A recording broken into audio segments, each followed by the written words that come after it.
Assalamualaikum warahmatullahi wabarakatuh. Saya Widi Agus Yudianto dari Fakultas Ekonomi Prodi Kewirausahaan kelas A angkatan 2020. Di video kali ini saya ingin membacakan hasil jawaban ujian analisis kebijakan bisnis saya. Soal yang pertama yaitu jelaskan dan uraikan pengertian dan perbedaan kebijakan publik dan kebijakan bisnis. Kebijakan bisnis adalah yaitu merupakan studi tentang fungsi dan tanggung jawab pimpinan perusahaan dalam menghadapi problem yang mempengaruhi karakter dan keberhasilan perusahaan secara keseluruhan. Sedangkan kebijakan publik yaitu keputusan-keputusan atau pilihan-pilihan yang secara langsung mengatur pengelolaan dan pendistribusian sumber daya alam, finansial, dan manusia untuk kepentingan masyarakat publik maupun warga negara. Perbedaan kebijakan publik dan kebijakan bisnis yaitu perbedaannya yaitu adalah kebijakan pemerintah yang mempengaruhi setiap orang di suatu negara atau negara bagian atau kebijakan secara umum, sedangkan kebijakan bisnis merupakan studi mengenai fungsi dan tanggung jawab pimpinan umum perusahaan serta problem yang mempengaruhi karakter dan keberhasilan perusahaan secara keseluruhan.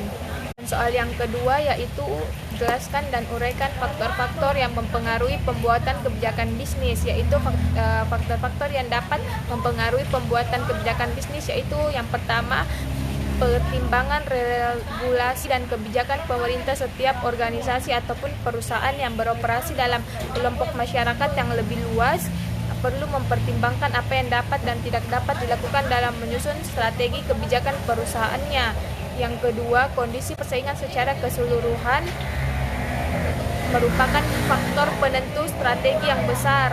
Dan yang ketiga, kepentingan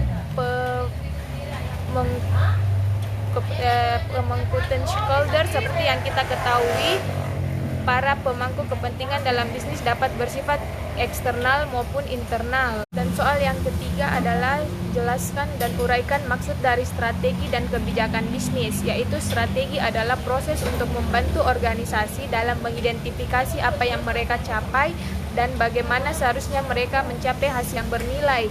Besarnya peranan manajemen strategi semakin banyak diakui pada masa-masa ini dibandingkan masa-masa sebelumnya. Dalam perekonomian global yang memungkinkan pergerakan barang dan jasa secara bebas di antara berbagai negara, perusahaan terus-menerus ditantang untuk semakin kompetitif. Strategi juga dapat diartikan sebagai keseluruhan rencana mengenai penggunaan sumber daya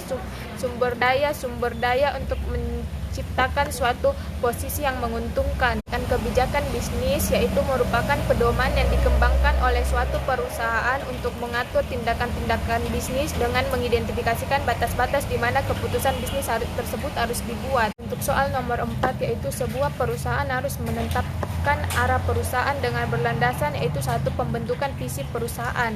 Pada dasarnya visi harus dapat menggambarkan beberapa hal seperti menetapkan arah tentang apa yang harus dilaksanakan oleh organisasi agar berhasil. Yang kedua, menyatakan keamanan organisasi diarahkan akan menjadi apa atau untuk berapa lama atau sampai kapan.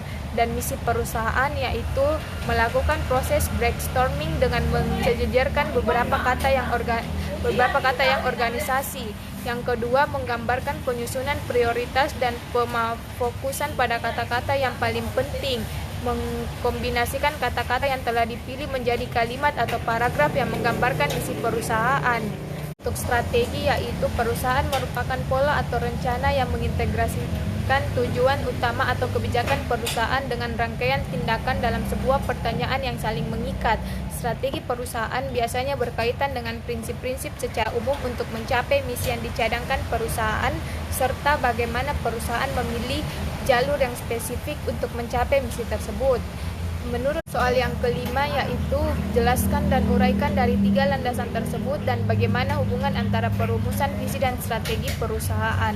Hubungan antara perumusan visi dan strategi perusahaan. Setelah visi dirumuskan, maka seluruh strategi perusahaan harus mengacu pada visi tersebut dan tidak boleh dibalik.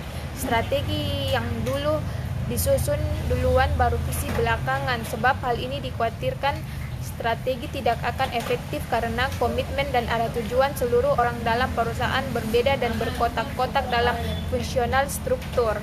Menurut Davidson, peran leadership dalam mengomunikasikan mengaplikasikan visi dapat melalui yaitu pertama education, menumbuhkan pemahaman terhadap visi, yang kedua authentication, menumbuhkan keyakinan kepada semua pihak bahwa kata sesuai dengan perbuatan, dan yang ketiga motivation, menumbuhkan kemauan dari dalam diri pegawai, self motivation, work first, untuk berperilaku sesuai dengan tujuan perusahaan. Dan soal nomor 6 yaitu jelaskan definisi lingkungan bisnis. Lingkungan bisnis adalah nilai keseluruhan dari individu, institusi maupun kekuatan lain yang berasal dari luar kontrol perusahaan, tetapi perusahaan masih bisa bertanggung pada mereka karena mereka sudah mampu mempengaruhi performa perusahaan dan berkelanjutan perusahaan. Seperti internal merupakan lingkungan yang ada di dalam suatu perusahaan yang akan memberikan dampak langsung terhadap kondisi perusahaan tersebut.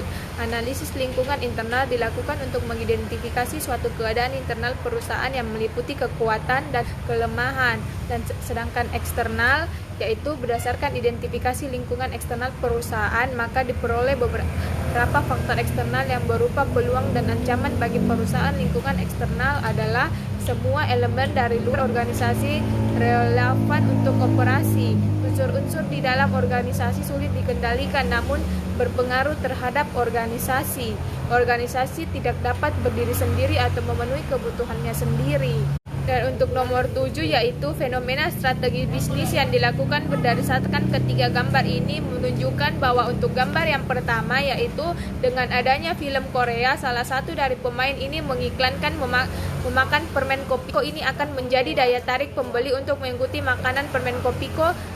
Dengan demikian dapat disimpulkan permen Kopiko yang tadinya hanya ada di Indonesia dan hanya sebagian orang menyukainya kini mempunyai daya tarik sendiri karena telah ada di Korea dan dikonsumsi oleh artis Korea, yaitu pemain filmnya. Hal ini termasuk strategi bisnis melalui ini. Dan untuk gambar yang kedua, pada masa pandemi tidak hanya mal-mal besar yang mengalami kerugian akibat kurangnya pengunjung. Gerai Pizza Hut juga mengalami hal yang sama. Untuk gerai Pizza Hut memilih strategi bisnis dengan turun tangan menjual pizzanya di pinggir jalan.